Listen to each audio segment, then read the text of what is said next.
Hello বন্ধুরা, অর্পিতাস কিচেনে তোমাদের সকলকে স্বাগত। আজকে কিন্তু আমি রান্না করিনি, আজকে রান্না করেছে আমার মা। আর আমার মায়ের হাতের এই রান্নাটা কিন্তু অসাধারণ হয়।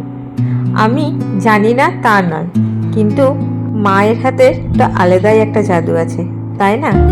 তো আজকে মাকে বললাম যে এই রেসিপিটা একবার তুমি করো, আমিও শেয়ার করে দিই। তো আজকের রেসিপি হলো কচু শাক মাছের মাথা দিয়ে। রুই মাছের মাথা দিয়ে কিন্তু কচু শাক, ইলিশ মাছ নয়।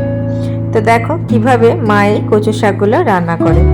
তো প্রথমে একটা কড়াইয়ের মধ্যে বেশ খানিকটা জল নিয়ে কচু শাকগুলোকে দিয়ে দিল।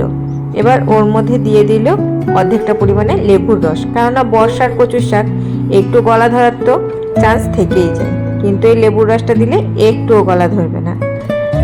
এবার শাকগুলোকে খুব ভালোভাবে ঢাকা দিয়ে সেদ্ধ করে নিতে হবে। দেখো কচু শাকগুলো খুব ভালোভাবে সেদ্ধ করে নিয়েছে।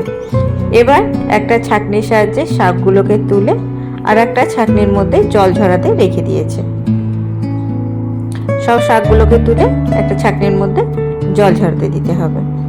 এবার ওইদিকে শাকগুলোর জল ঝরুক, এদিকে মা কড়াইয়ের মধ্যে দিয়ে দিয়েছে বেশ খানিকটা সর্ষের তেল। সর্ষের তেল গরম হতে হতে এদিকে মাছের মাথার মধ্যে নুন হলুদ মাখিয়ে নিয়েছে। এবার মাছের মাথাগুলোকে খুব ভালোভাবে উল্টে পাল্টে লাল লাল করে ভেজে নিচ্ছে। দেখো মাছের মাথাগুলো কিন্তু খুব সুন্দরভাবে লাল লাল করে ভাজা হয়ে গেছে। এবার মাছের মাথাগুলোকে তুলে রাখতে হবে। এবার ওই মাছ ভাজা তেলের মধ্যেই দিয়ে দিয়েছে দুটো তেজপাতা, দুটো শুকনো লঙ্কা আর বেশ খানিকটা কালো জিরে ফোড়নে। ফোড়নগুলোকে খুব ভালোভাবে ভাজা ভাজা করে নিয়ে এবার দিয়ে দিয়েছি কিছুটা পরিমাণে জিরে বাটা। জিরে বাটাটাকে দিয়ে খুব ভালোভাবে এবার মশলাটাকে কষাতে হবে।